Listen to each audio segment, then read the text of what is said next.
All right. So now that we've all been properly welcomed and whatnot,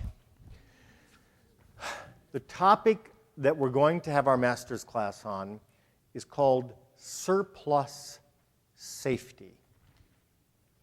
When we think about risk, we always think about it in these terms. When we use the word risk, we use the word to describe the chance that something bad is going to happen.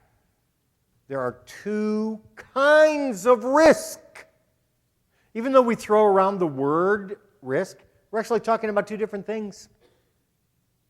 The first kind of risk is downside risk. So, downside risk means the probability that things will turn out worse than we expect. There's another kind of risk. It's called upside risk. Upside risk is the probability that things will turn out better than we expect.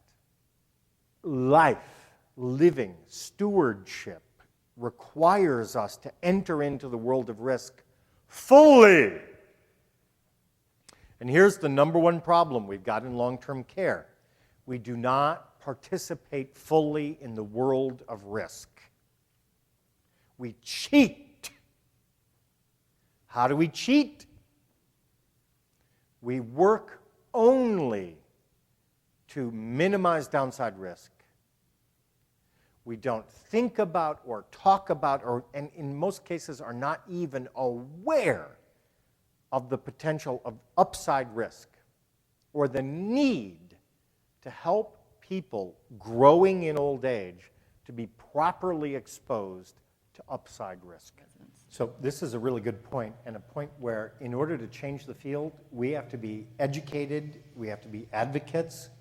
There will be somebody, a survey, just the nature of the system, there'll be a surveyor out there will say, so-and-so fell and you didn't have an alarm on the chair, I'm giving you an F-tag. And if we're not prepared to have the counter argument and to support it, we're going to lose. We talked earlier about how convenience sticks out there. Check this out. The definition from CMS on convenience is any action taken by the facility to control a resident's behavior or manage a resident's behavior with a lesser amount of effort by the facility and not in the best interest of the resident. Personally, I think alarms fit CMS's definition of convenience. And hopefully we'll continue to see this turn where instead of surveyors citing alarms for not being used to prevent falls, they're going to cite alarms for being used. Because old people, which is what I'm supposed to be talking about, what do old people want?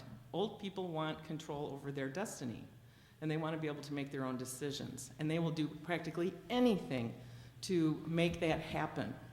It's all around what are your goals, what do you want to do, how do you want to live, and then how do what we do to help you, how does that support those goals? You know, we're not just a walking collection of healthcare needs and deficits, and person-centered planning is not deficit-based, it's asset-based. So how do you, this is a paradigm shift, I think, that we need to make in the nursing home world. One story came to me from my friend Court Nygaard, who's an Eden educator in Tennessee, and I was down there doing some things with him and Melanie and Joe Adair last year, and he told me a story that really flipped a light bulb for me. He was being cared for, and he told Court one day, "I feel so useless. I need something to do." And Court, trying to be helpful, said, "Well, let's see, what could you do around here? We have a very busy laundry. Would you like to help fold some of the clothing that comes out of the laundry?" And the guy said, "No, I don't want busy work. I want something meaningful." And Court said, "Okay, well, tell me, what is meaningful to you?" And the guy said, "I want you to give me something to do where if I mess up, something bad happens." And now, as an administrator, or a regulator, that may be a scary statement, but I want you to think about that for a second. Our tendency to speak about elders as though they were a homogeneous group. And I think that we know that people bring their personalities with them into the aging process. And I think it's important to think about people's risk tolerance and individual risk aversion that they bring with them, because we're really not creating an environment, we're advocating for environments where everything goes and there are no limits. I think what we're really saying is, how can we assess the kinds of risks that expose people to meaningful choices that they would like to have before them? CMS has actually figured a lot of this out. At 325, it's all about informed choice, the residents' goals, preferences. And then, Bill, I need you to know, in our new standards, we also quoted Bill.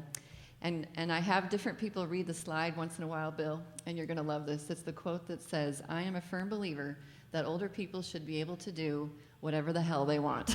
That is true.